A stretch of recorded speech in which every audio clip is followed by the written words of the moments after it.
আসসালামু আলাইকুম, hello guys. আজকে আমি আমার জীবনের প্রথম ট্যুরে এসেছি। আজকে আমি এসেছি খৈয়াছড়ায়। আমাদের সাথে থাকবেন, আমরা যাচ্ছি এখন ঝর্ণায়। আমাদের সাথে থাকবেন হাসিমুখ। তোমরা কোথায় যাচ্ছ? আমরা এখন নিয়েছিলাম মোজা, কেন পাহাড়ে উঠবো যখন তখন তো স্লিপ খেতেও পারি, সেই মোজা অবশ্যই দরকার। দেখো এখানে একটা সুন্দর একটা লেগ আছে, দেখো।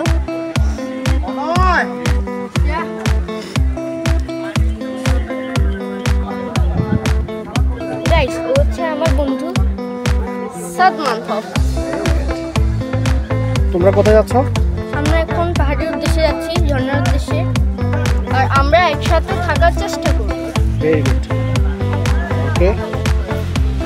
আসলে খৈয়াছড়া আমি প্রথমবার যাচ্ছিলাম, তো সেজন্য আমার মনে অনেক কৌতূহল জেগেছিল।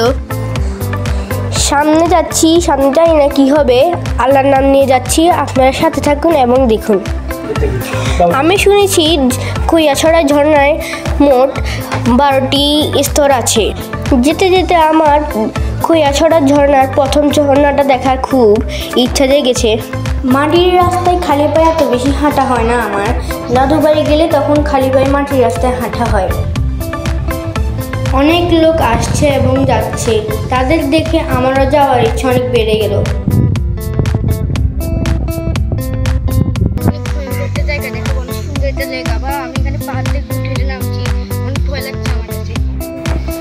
সামনে একটি কাঁঠাল বাগান মসজিদ। এত ঘন বন জঙ্গলের মধ্যে একটি মসজিদ দেখে আমার খুব ভালো লাগলো। আমার সামনে আমার বন্ধু সাদমান এবং তার বাবা। আমরা অনেক দূর হেঁটে এসেছি, তাই আমরা এখানে একটু বিশ্রাম নিয়ে নিচ্ছি। বাবা বলল ঝর্ণা দেখে আস্তে আস্তে আমাদের অনেক লেট হয়ে যাবে, তাই আমরা এখানে খাবার বুক দিয়ে রাখছি।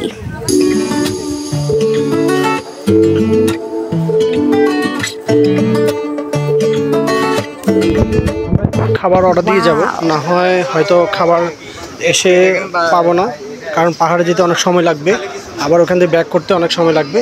তাই আমরা চাচ্ছি যে এখানে খাবার এসে যেন খেতে পারি।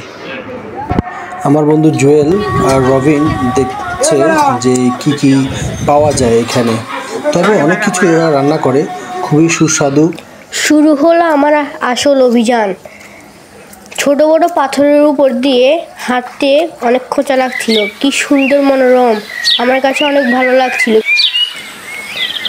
প্রায় সময় লেগের পাশে দিয়ে যেতে হয়। আমি পাথরের উপর হাঁটছি, কোনো সময় যদি আমি পড়ে যাই তাহলে আমার হাত পা ভেঙে যাবে।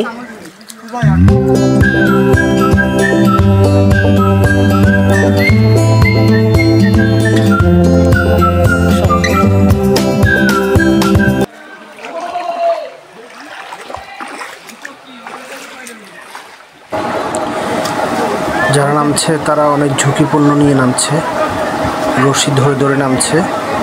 আমরা সামনে যাচ্ছি মাত্র।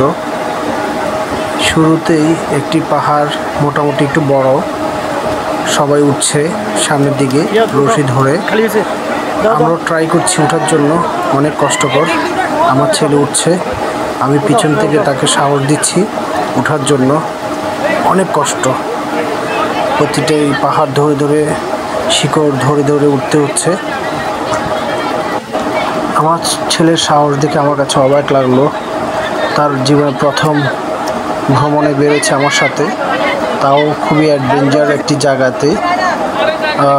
তাকে শুধু নিয়ে আসার কারণ হচ্ছে সে যেন এগুলো দেখে শিখতে পারে, বুঝতে পারে অনেক কঠোর পরিশ্রম কীভাবে করতে হয়, মানুষ কীভাবে অ্যাডভেঞ্চার কাজগুলো করে, সেটার জন্য তাকে আমার সাথে নিয়ে আসা। সে ট্রাই করছে তার বেস্ট দেখানোর জন্য, আমাকে বুঝতে দিচ্ছে না সে কি ভয় পাচ্ছে কি না। তারপরও আমিও তার সাথে ছিলাম, তার পাশে পাশে আছি, তাকে সাহস দিয়ে এগিয়ে নিয়ে যাচ্ছি।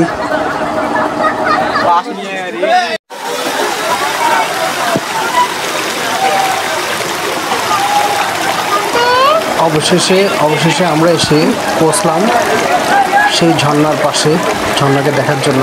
তবে ঝর্ণার পানি খুবই কম ছিল, যে পরিমাণ থাকার কথা ছিল সেটা আমরা দেখতে পাইনি এসে।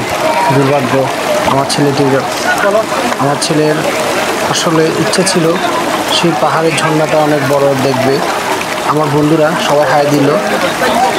আমার ছেলের বন্ধু খুবই excited. Tears are like diamonds in my eyes, blind me so, now you're out of sight. It's enough, it's too late to break this silence. Guys দেখো আমার গায়ের অবস্থাটা কি হয়েছে। ওখানে গিয়েছি যে আমি গিয়েছি এত পিছলা যে আমি পড়েই যাচ্ছি অনেক উপরে, উপর থেকে পিছলা খেতে খেতে আমরা নেমেছি। এত পিছলা এখানে সুন্দর করে হাঁটাও যাচ্ছে না, এখানে এত পিছলা। গাইস আমার অবস্থা অনেক খারাপ হয়ে গেছে, মানে এখানে পরে পিছলা খাই আমরা এখান থেকে উদ্ধার হয়ে এসেছি। তো এখন আমরা সেফ আছি আলহামদুলিল্লাহ। এখন আমাদের ভ্রমণ শেষ হয়েছে আলহামদুলিল্লাহ। এটা আমার জীবনের প্রথম ব্লগ, ভুল ত্রুটি হলে সবাই ক্ষমার দৃষ্টিতে দেখবেন। গাইস এখন আমাদের পাহাড় এবং ঝর্ণা দেখা শেষ হয়েছে। তো আমি যখন ভিডিওতে বলেছিলাম যে এখানে আমার উঠতে অনেক ভয় লাগছে, কিন্তু ওইটা ভয়ঙ্কর মাত্র 5%, কিন্তু আমি যে জায়গায় গিয়েছি ওই জায়গাগুলো 100% আমি বলতাম। কেন ওই জায়গাগুলো এত ভয়ঙ্কর, ওই জায়গা তো কিছুই না, যেটা আমি বলেছিলাম অনেক ভয়ঙ্কর, কিন্তু ওটা তো কিছুই না, ওটা অনেক ভয়ঙ্কর ছিল আমার ভ্রমণটা, জাস্ট অ্যাডভেঞ্চার।